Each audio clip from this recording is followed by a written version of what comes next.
I bet. Eons of tyranny, the demon god Adir was finally overthrown by humanity. Though fear of his terrible power endured.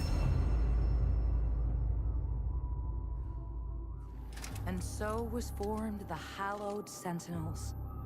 Our duty being to stand vigil for signs of his I return. bet. Even exile to We another back. realm could not silence the fallen god forever. And in Oh time, man, it's been a Adir's while since I played this malignant game, bro. influence pervaded. Lords of the Falling. Oh my goodness, what am I doing to myself? Anyways, welcome. If you're on YouTube, please subscribe, like the video. If you're catching this on a Twitch VOD, shoot me a follow. Why not, right? And then let's get to it. I have no idea where I left off. This is gonna suck. Dang, bro, the music loud.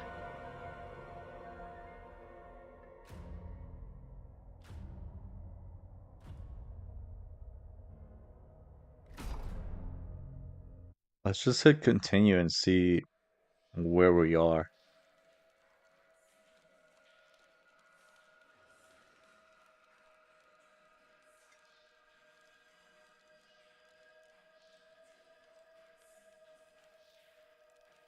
Oh boy.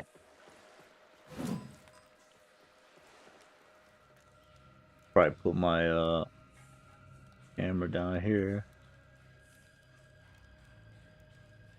Yeah. Okay.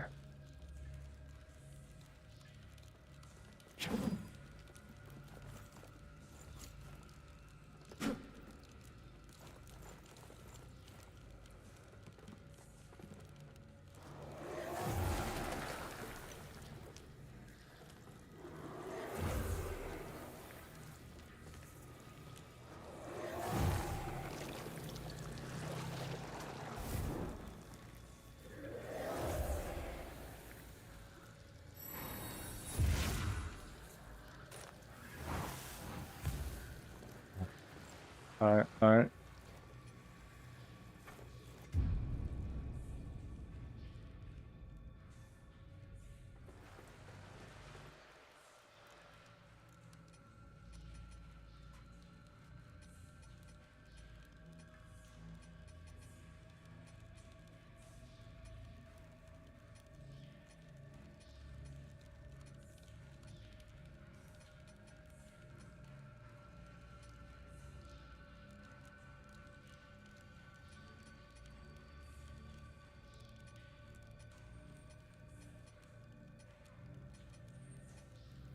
Why did I even have this on? What the heck?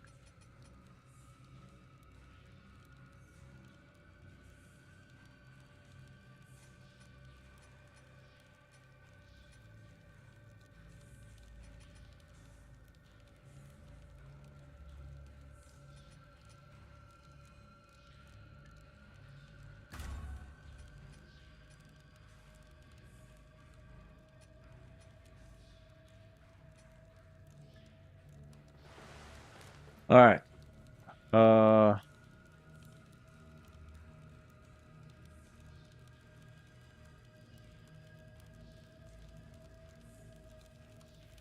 guess I'll be here. Yeah, that's fine.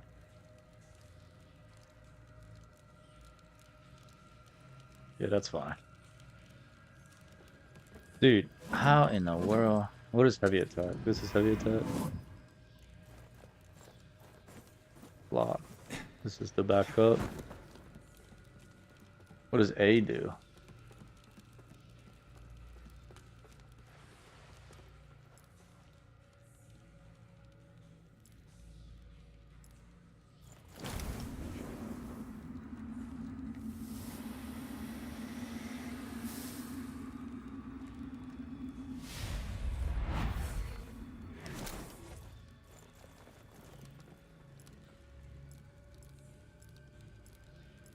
All right. No idea where I'm at or what I'm doing.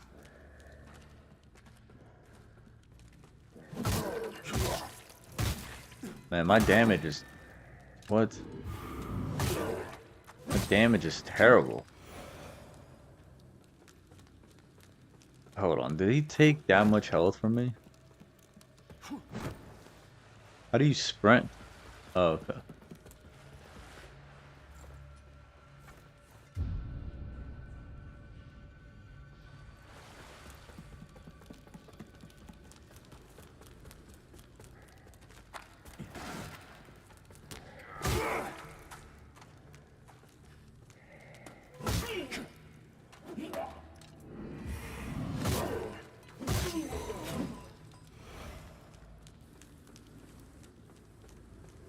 I have no idea. Oh boy.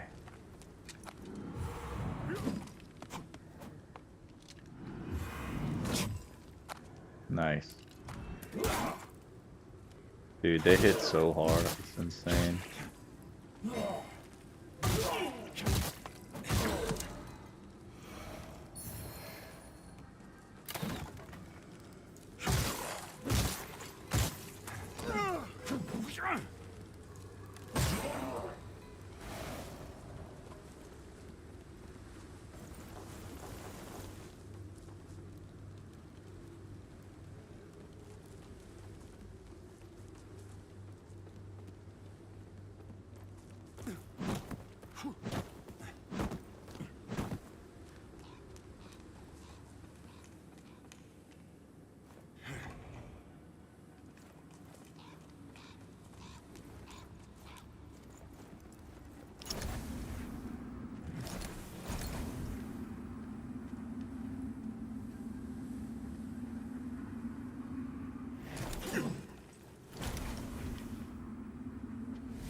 Oh man. Oh man. I don't know, bruh. I don't know if I don't know if I know where to go.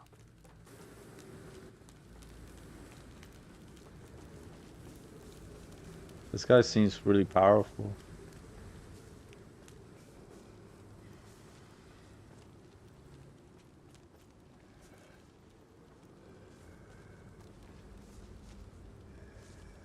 Alright, bet. Let's go, bro.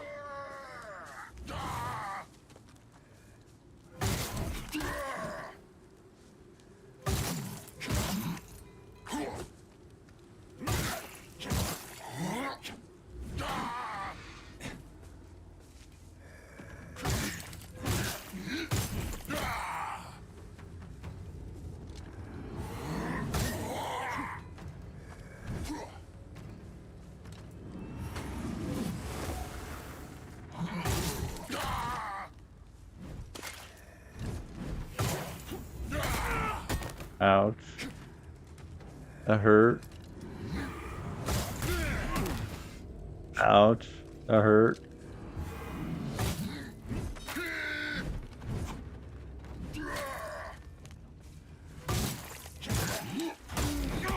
Ouch. I died.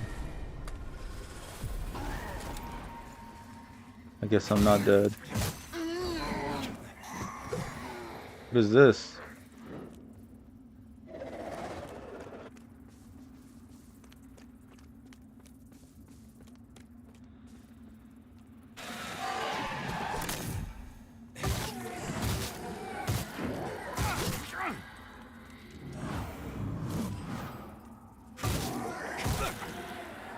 Yo, I forget everything about this game. It's insane.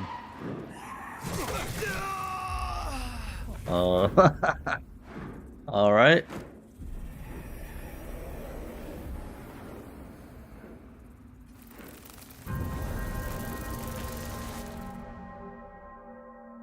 Yikes.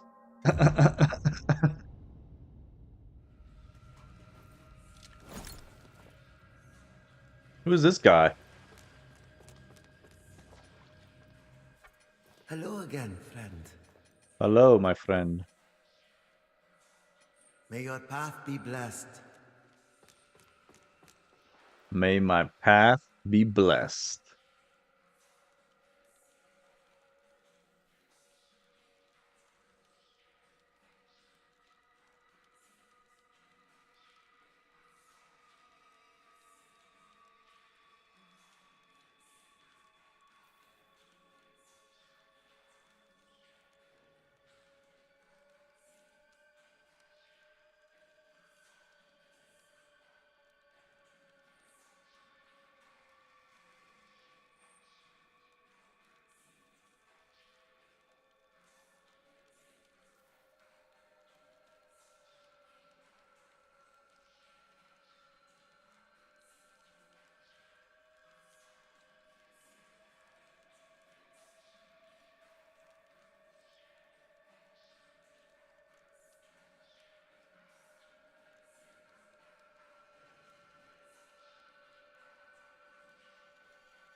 Boom.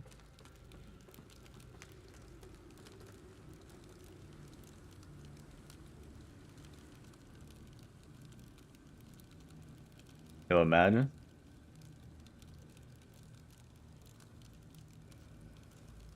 I bet.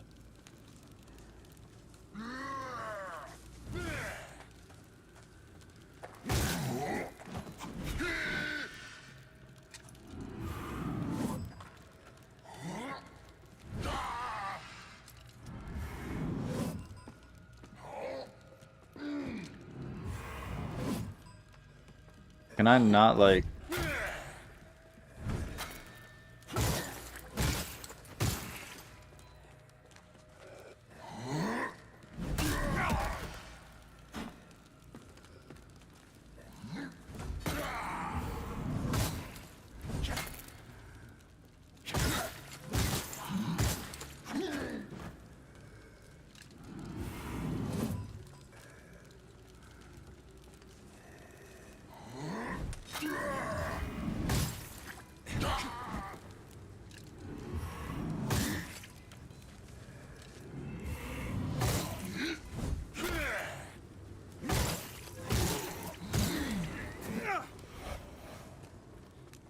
All right.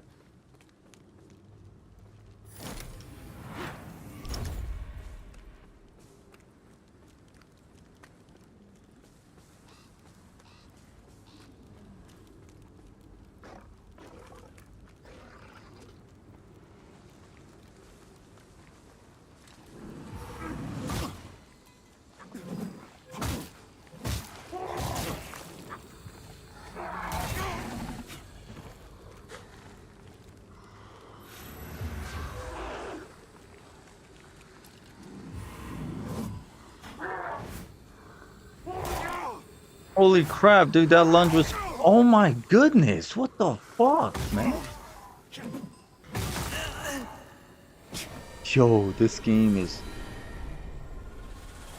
I see why I never fucking finished it.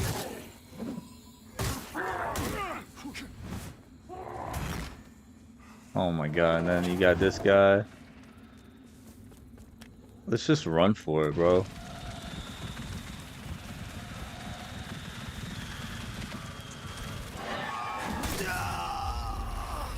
Oh man. Uh-oh. Might be a quick uninstall, man, to be honest. Ah, nah. I can't believe this game is this bad.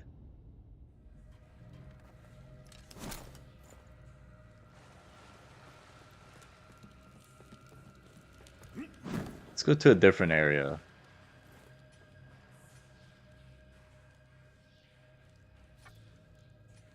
Where am I?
Bro, do we have any Path of Exile news at all?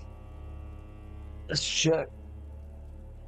Check some Path of Exile.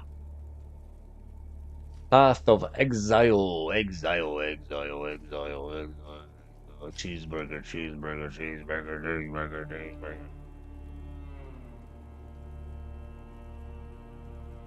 Let's see. Path of Exile 2. See what we got. What we got going on, huh? What we got going on? 4 days ago, nothing.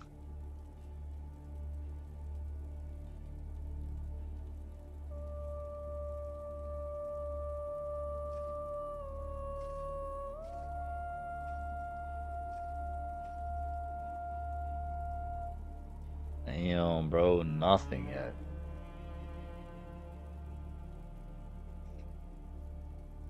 Guess we gotta wait 2 more days for some news.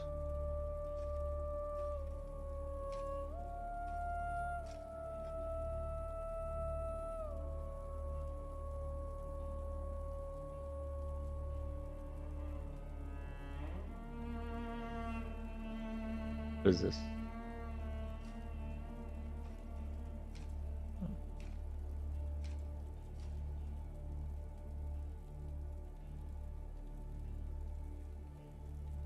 Oh man.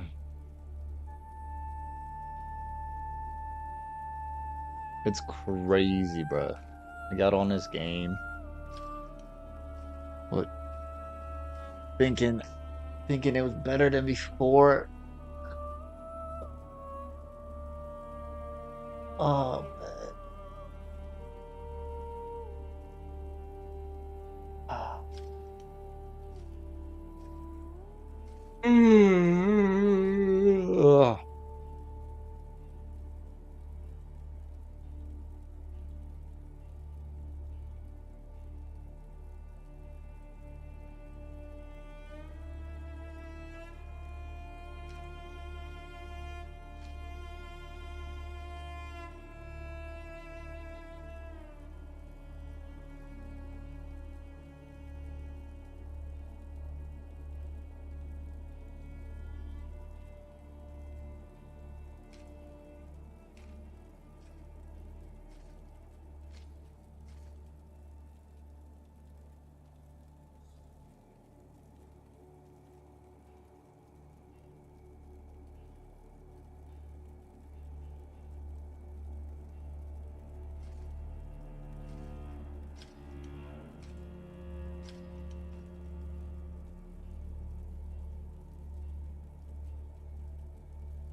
Hey, what?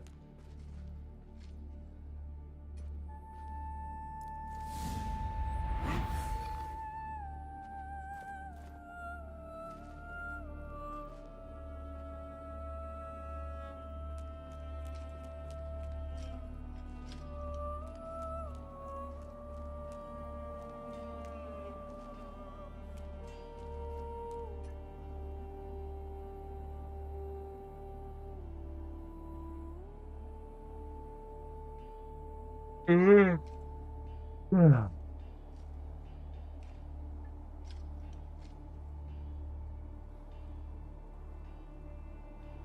Bro, respectfully, bro. Respectfully, bro. This game is shit.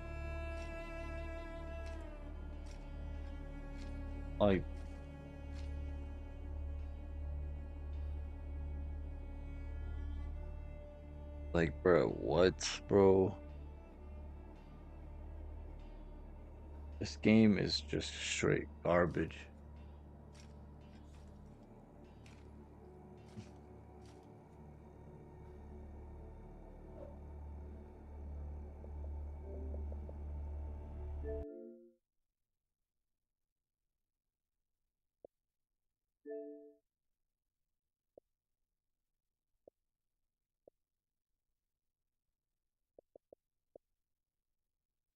Ah.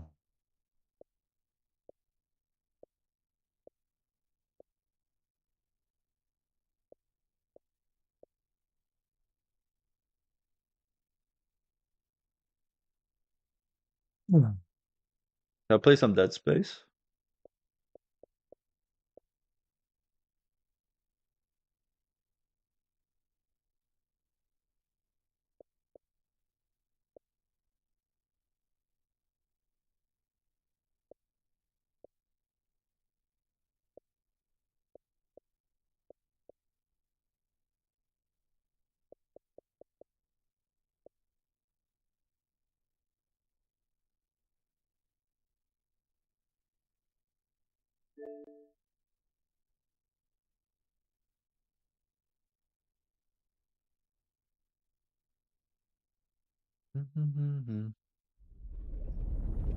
Blizzard.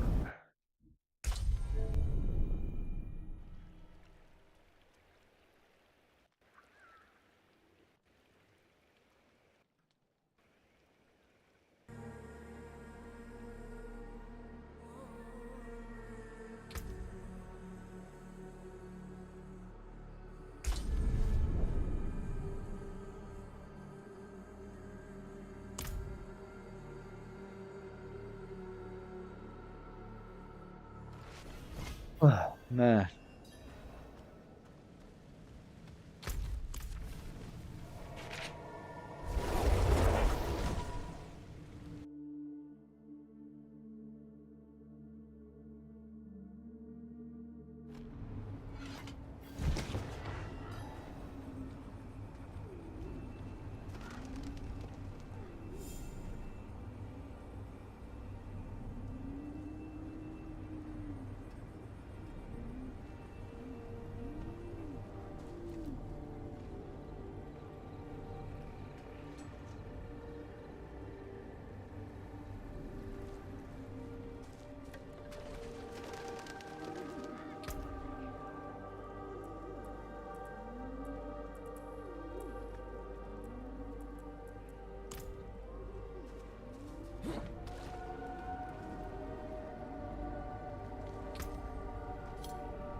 That looks warm. Where is that?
I will be right back.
We're gonna watch a review of the first Berserker, Kazan. I'm excited for this game. I'll probably buy it next week.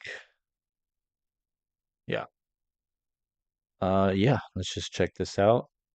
Let's watch Vextra, Vextra Life. And yeah, see what he has to say about it. Expectations it generated from its highly praised Oh, demo. In this first Berserker Kazan review, there we we'll go. take an in-depth look at the first ever single-player ARPG set in the Dungeon & Fighter universe, developed Oh, by it's an Yokel and published by ARPG? Nexon, and decide whether this team's first Souls-like has delivered on the expectations it Dude, generated playing the from its demo highly was praised demo really, really that came good. out earlier this year. In the first Berserker Kazan, you play as Kazan, a warrior of the Pellos Empire who rose through the ranks to become a great general, and alongside his best friend Ozma, the great mage, they vanquished Hismar, the berserk dragon that threatened their land, and gained their status as heroes of the Empire. But the Emperor envied their fame, and thus framed the very people who protected the Empire and charged them with treason. Kazan was then brutally tortured, his tendons severed, and exiled to the snowy mountains of Mount Heinmach. Fate intervenes when an avalanche disrupts his transit, and in that moment, a being known as the Blade Phantom merges with him in an attempt to take over his body. From here, Kazan manages to form a pact with the Blade Phantom in exchange for helping him with his mission, and the Blade Phantom grants Kazan the strength necessary to enact revenge against those who Bro, have when wronged I him in fought this return. boss in the The demo, concept of an inner it demon just that we took me see the one try. protagonist control is a trope The I've spear is mostly the best only weapon in the encountered game. anime and one television show. It really appeals to me since it allows the opportunity for both character development and interesting interactions between the two distinct personalities sharing one body. Kazan and the Blade Phantom execute the dynamic quite well, and their partnership is engaging because they have such Yeah, opposite you look at that. He's personalities. using his spear The right Blade there. Phantom looks down on human connection and heroism, whereas Kazan is the very embodiment of those ideals. However, in terms of character growth, Kazan and Blade Phantom Oh, don't look at that change armor. throughout the story, and unfortunately, this is the same for many other characters as well. Additionally, the side characters introduced into the narrative always had one moment of importance, only to be sidelined when they could have had an interesting spotlight given their intriguing origins and their skills. Once you progress further into the game, you experience many twists and turns, some of which genuinely surprised me and made me feel sympathetic towards some characters. The story stays engaging throughout, all the way to Yo, the who is climax that, bro? when mysteries are unveiled, which is only elevated Look by at that thing, bro. fantastically executed visuals and gameplay. The fact that it's a revenge story focused on the climax of the Pelos Empire I love is the also art a nice style. bonus, since Souls-likes generally explore the aftermath of a great civilization falling, so the main objective of Kazan's story is somewhat different when compared to other Souls-likes. One more note on the story I think is worth mentioning is that the game adds a full character relationship map accessible from any Blade Nexus. This adds additional info for all the characters you've met, displaying their allegiance, and adds info to their biography as the game goes on, which I found was a nice touch for anyone like me who wanted a deeper dive into the characters. The setting of the Dungeon and Fighter universe also plays a huge role in the narrative and overall atmosphere of the game, consisting of the existence of mages, powerful dragons, reptilian dragonkin, Sempo temple monks, giant yeti monsters, a ruler of the underworld, and much, much more. The world building also shaped the world around Kazan, like the Dragonkin race and their newfound grudge against humanity after the defeat of Hismar, which is shown in the aftermath of Dragonkin and human wars in some missions. The Netherworld and its hierarchy is also touched upon as an important origin story for the Blade Phantom, which the game will reveal in later stages. Overall, the story and setting of the first Berserker Kazan is engaging from start to finish, with an interesting story not commonly told in video game format that feels fresh, and the Dungeon and Fighter setting executed in a way that anyone could understand.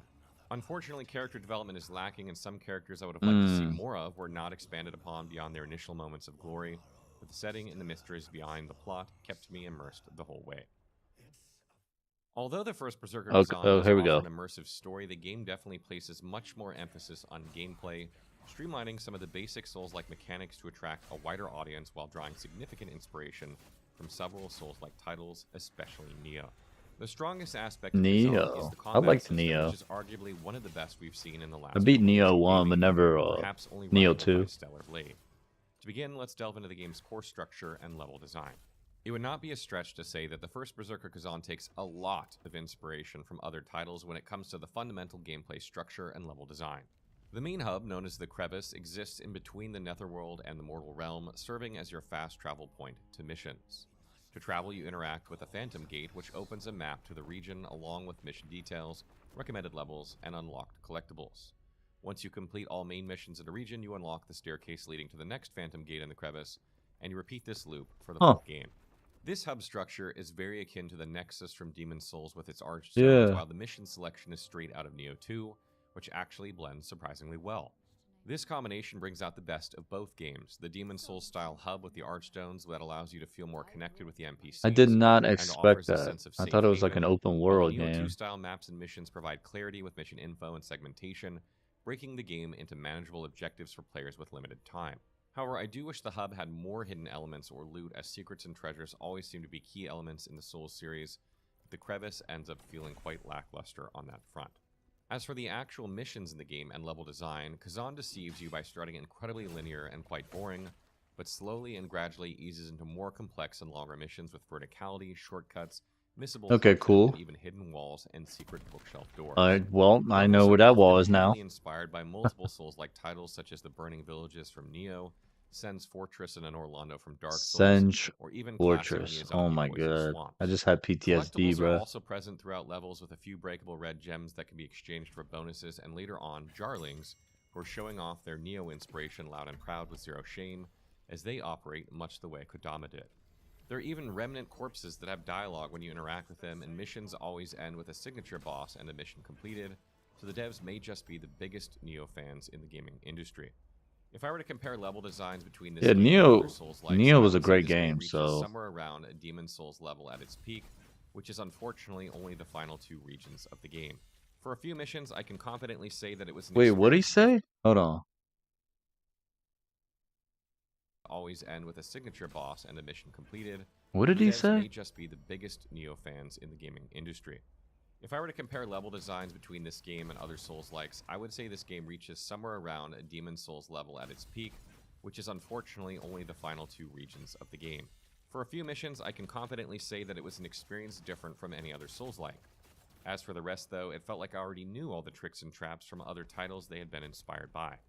This doesn't mean I didn't enjoy them though, as they were still very fun and were executed nearly flawlessly, which is quite impressive for a company that has never created an ARPG, never mind a Souls-like.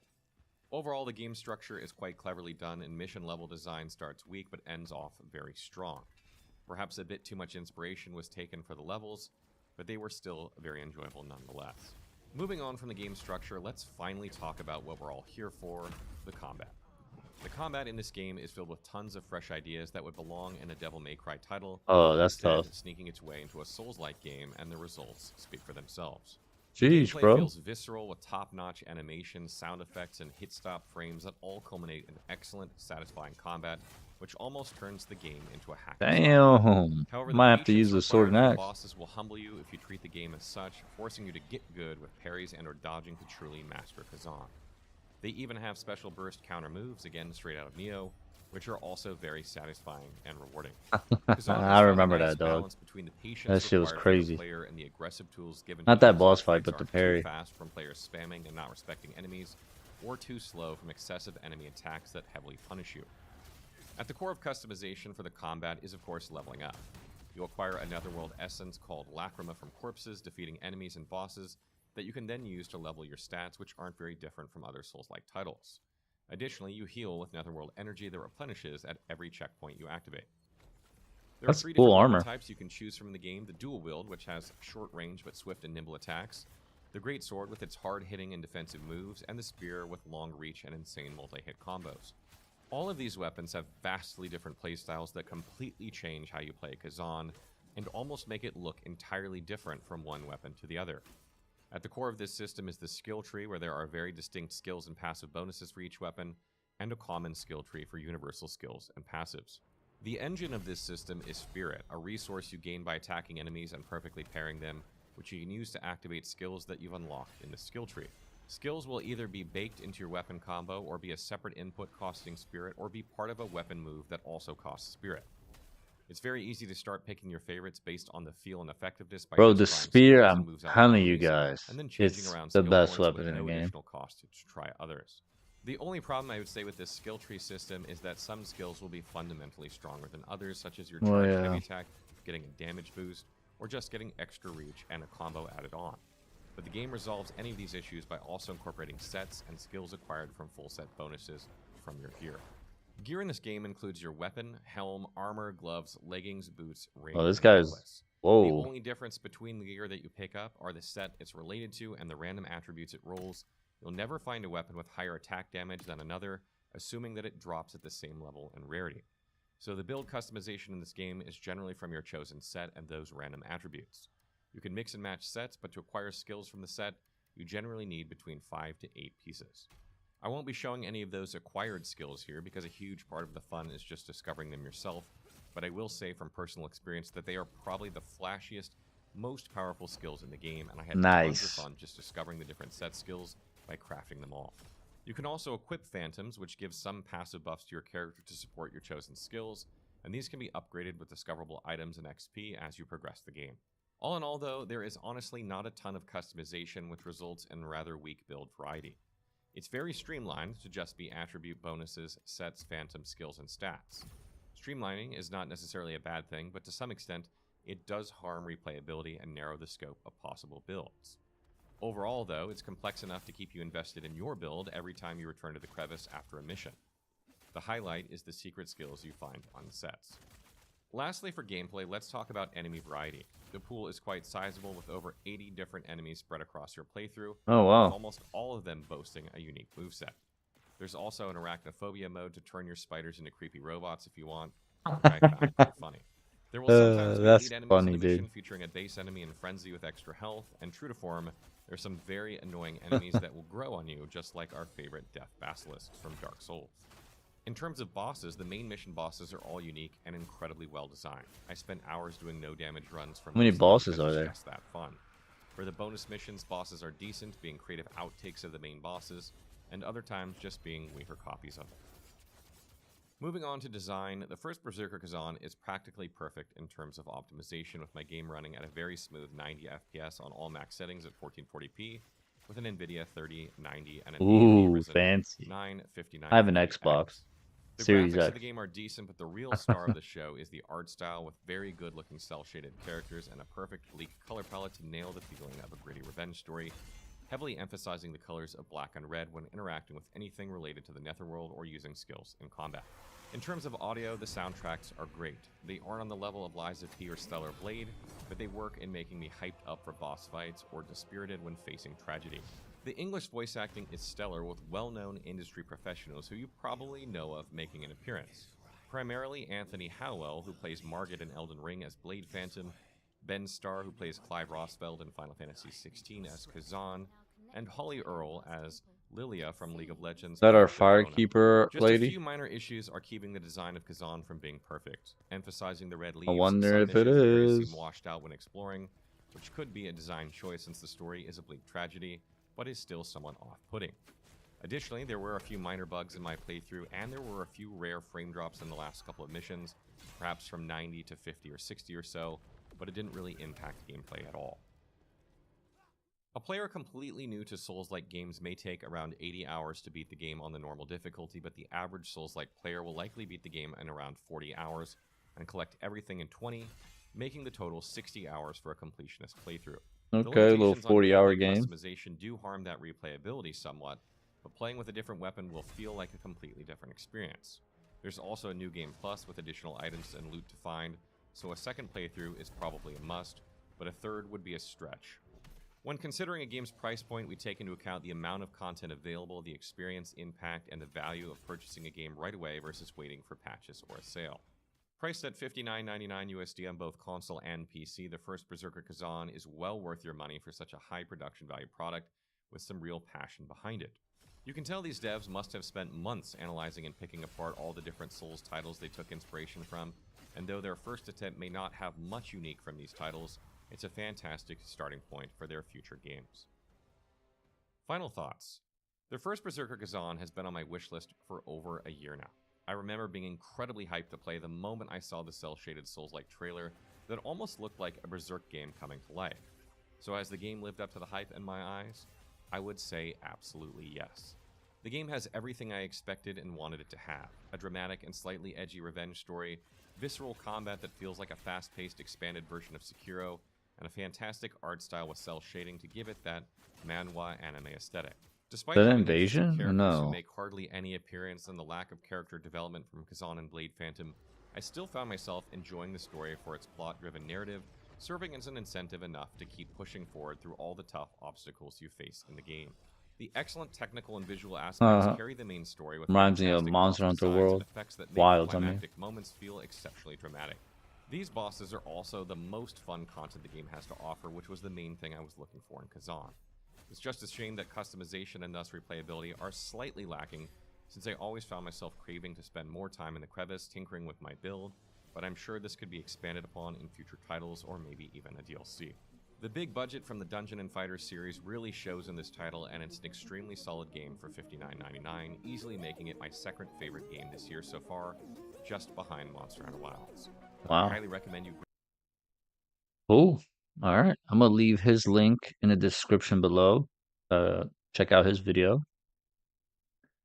But yeah, I'll probably get this game maybe on sale. Yeah. Path of Exile 2's update's coming out soon, so I don't think I'm gonna have time for this game. But yeah, if you're on YouTube, subscribe, like the video. Yeah.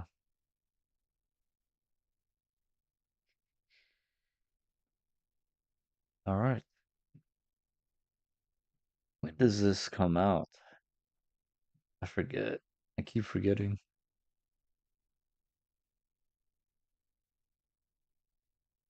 Kazan. Wait, the first Berserker Kazan.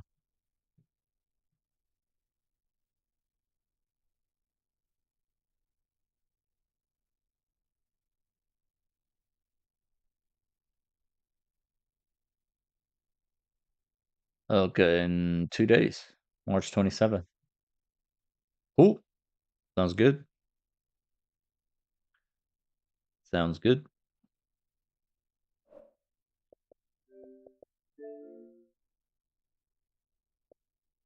All right. I'm gonna call the stream there. Yeah. Cool, cool, cool. I'm out. See ya. Bye.